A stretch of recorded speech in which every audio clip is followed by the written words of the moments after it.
Hey gardeners, if you saw our prior video about cleaning up the rose borders that we have here, and I will post a link to that up here somewhere.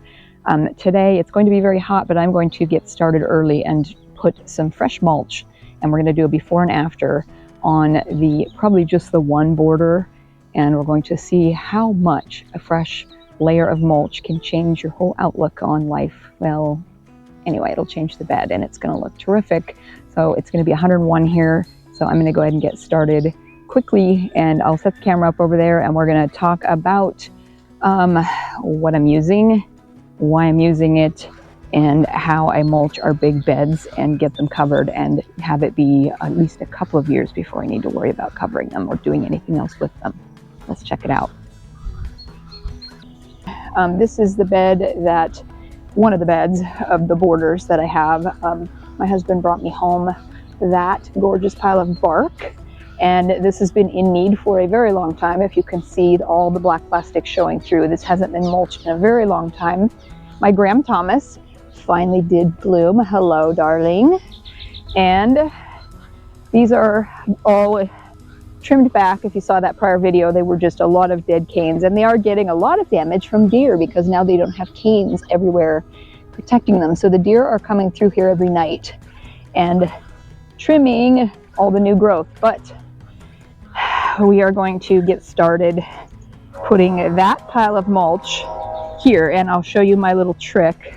I have the hose here. I've got some things with me in this bucket.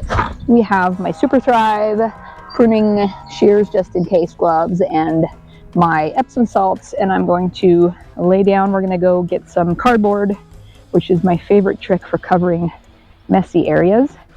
We're going to bring cardboard out. I have lots of it I've been collecting and saving, and you're going to get to see the before and after, and let's see how much of this I can move and get done today before it gets too hot. And then I'm going to go inside and make butter and cheese and slice up some ham. So this side we're still working. We need to recess.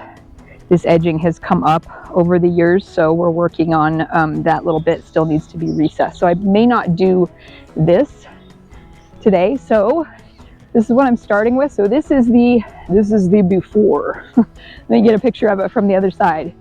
And I love before and afters. And since I'm out here doing this anyway, I thought I'd share it with you.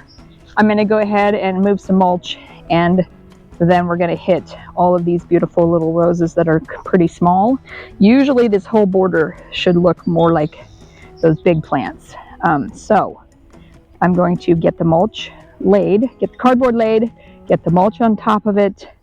And what's really nice about when you lay cardboard, this is a trick I love, and it'll give you at least a couple of years of solid coverage. You can lay it right on top of this stuff, so I don't need to weed this. I don't have anything in this bed. Fortunately, I don't have anything like bindweed or anything that vines underneath the mulch and pops up. There's the Prince. These are two of my Austins, and they're not doing too well. This is Alfred de Dalma, also looking pretty puny, and also getting a lot of deer damage. So before, let's just do a quick, that's before. And I will actually cut shapes so they'll fit. I mean, I really kind of fit it, especially on some of these roses that they're not gonna root shoot out much where I care about them putting on extra growth out away from them.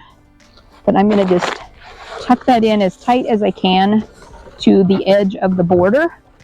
The plastic, I don't like this plastic edging, but it's what we put in a long time ago, and so it's what we have. And I'll pull out some of the dead things, but if you see, I'm not getting super serious about weeding any of this. This is what I like about cardboard, is you can put it, I've put it on top of pretty much live plants in the vegetable garden, and just roll with, get it wet, and put your mulch right on top of it. And it's a pretty instant, satisfying fix. And I overlap the cardboard by a bit,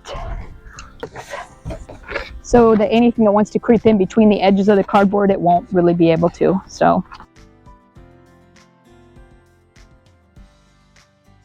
you have some, I mean, you are going to have some gaps here and there.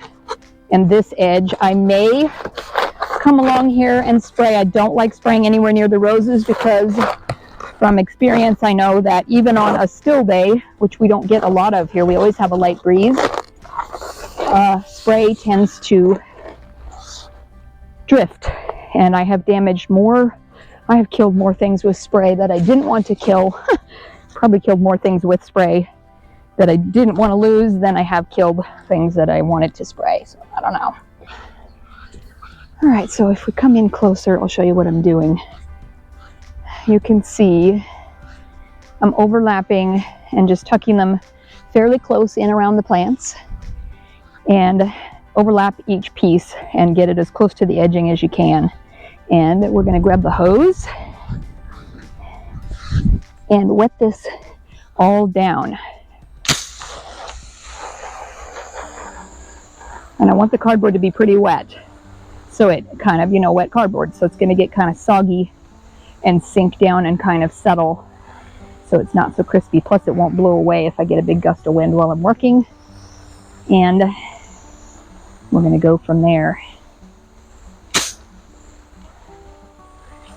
And what's nice about this is you also have a hose with a spray nozzle, and you can play in the sprinkler when you get too warm while you're working.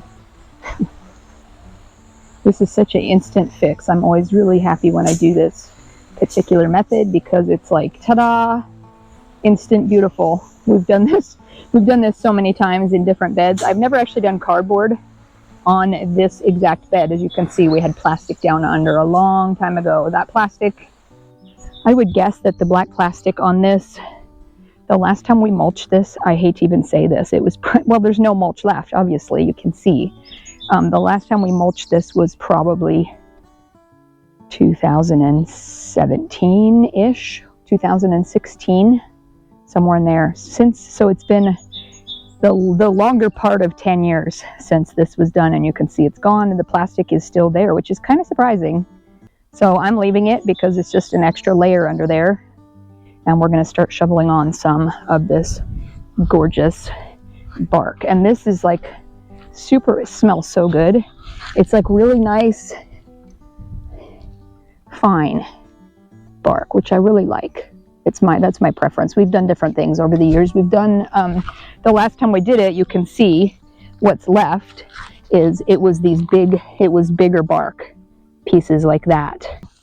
It's broken down a lot in the last 10 years, but there is some of it still here. Whereas this, we're going to have to keep, you know, probably topping that up a little more. So let's get a shovel and get on to the next stage.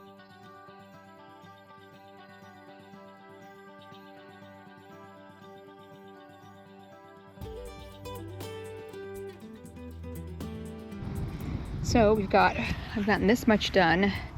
So, and it is about 90 degrees right now, 89-ish, 87. And I've got the rest of the cardboard laid in this area and got it all wetted down. You can see I've just kind of overlapped it here and there. And I will give you a hint on doing this mulch method with cardboard. Do not walk on wet cardboard without caution.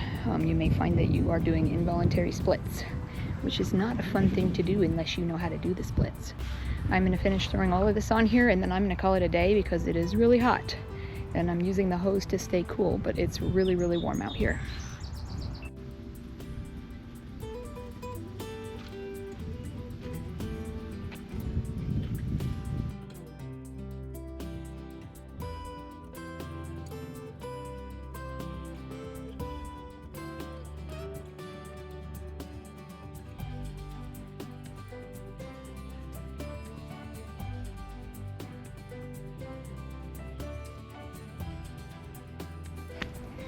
All right, whew.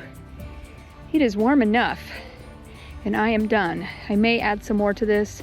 You can see we still need to finish this edging, but I really wanted to get the bark, you know, when you just really want to cover something up. So here is the after version of the rose bed. And I only went to right here because, like I said, we still have some work to do on that end.